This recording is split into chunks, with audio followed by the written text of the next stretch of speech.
16টি বছর তারেক রহমানের নেতৃত্বে আন্দোলন হলো।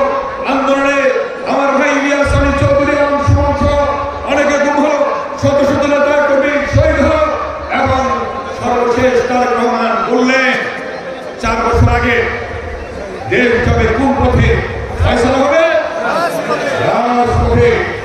তারেক রহমানের সেই সুদূর প্রসারী যে চিন্তা ভাবনা, তার যে বক্তব্য, তার যে কথা, সর্বশেষ ছাত্র জনতার আন্দোলনের মধ্য দিয়ে হাজার হাজার ছাত্র জনতার রক্তের বিনিময়ে, বিএনপি এবং অন্য নেতা কর্মীদের রক্তের বিনিময়ে বাংলাদেশ আমরা নতুন করে পেলাম, নতুন বাংলাদেশ।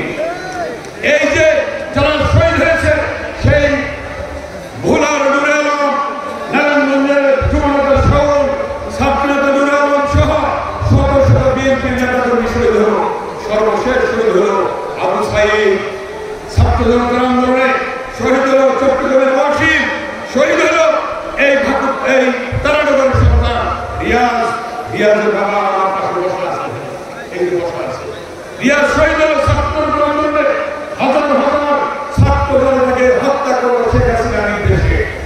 বাংলাদেশে যত হত্যাকাণ্ড হয়েছে, গুম হয়েছে, শেখ হাসিনার নির্দেশে হয়েছে।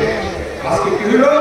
শেখ হাসিনা এই অন্যায়, অত্যাচার, জুলুম, নির্যাতন করে, টাকা পাচার করে, লুটপাট করে বাংলাদেশে কে একটা সেই তলাবিহীন ঝুড়ি বানিয়ে ফেললো।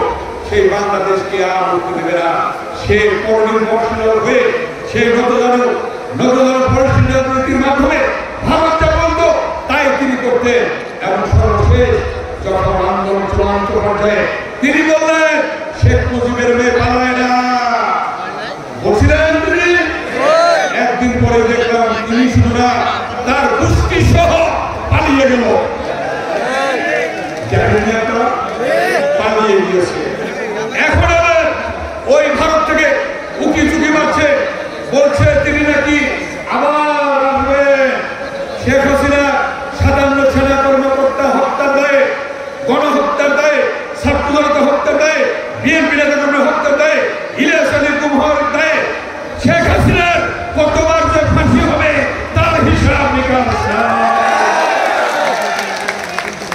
বাংলাদেশের জনগণ শেখ হাসিনাকে আর কোনদিন সুযোগ দেবে